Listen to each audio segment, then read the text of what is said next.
The purpose of us learning the characteristics of deaf-blind children is to support families and workers in the community who may be stranded without lack of scientific information about this condition. Traditionally, many families and members in the community believe that children with these characteristics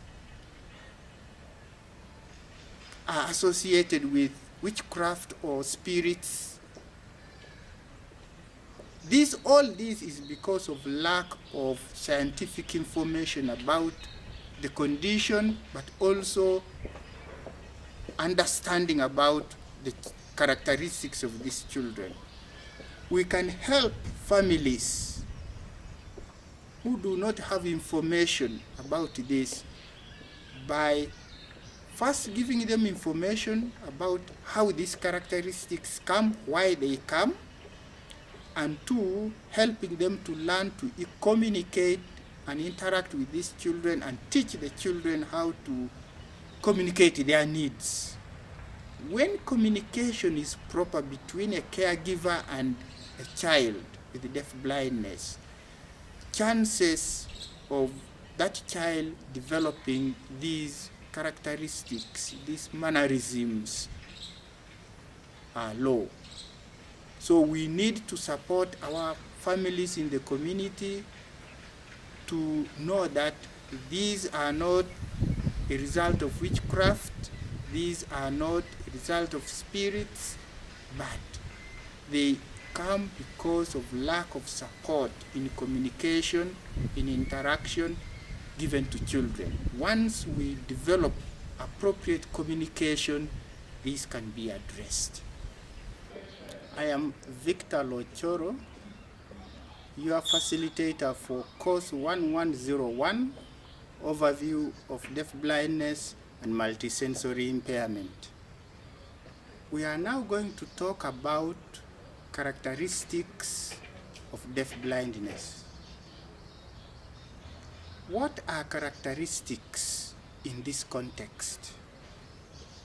These are behaviors that children with deaf blindness show. They are common among such children, mainly because the children having no sight and no hearing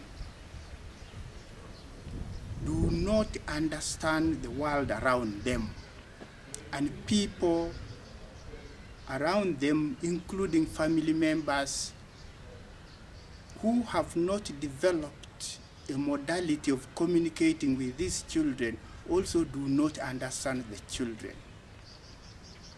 As a result, the children portray behaviors that sometimes are unpleasant because they want to be understood, they feel they are not understood, they want to be attended to, they feel they are not being attended to. So characteristics of deaf blindness include isolation. Isolation comes about because when a child lacks hearing and sight, there is no way that child will learn through observation and imitation. Many children, many ordinary children learn through imitation, but a child with deaf blindness will not have that opportunity. So when a family members or teachers or workers with such families have no way to communicate appropriately with this child, the child is usually left isolated in a corner at home or in a dark room or somewhere at the courtyard. When isolated, a child with deaf blindness will not be able to interact to learn to interact, to learn to communicate, to learn to express himself or herself. Therefore, this child will resort to coming up or adopting certain behaviors which will help him or her to keep himself occupied. And we call these self-stimulation. So communication is very important to break this isolation.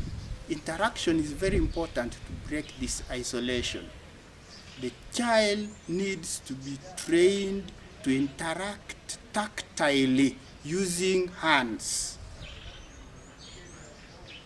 The child also needs to know that the world around him is not only where his or her hands end, because that is what the child is able to reach, access, and explore.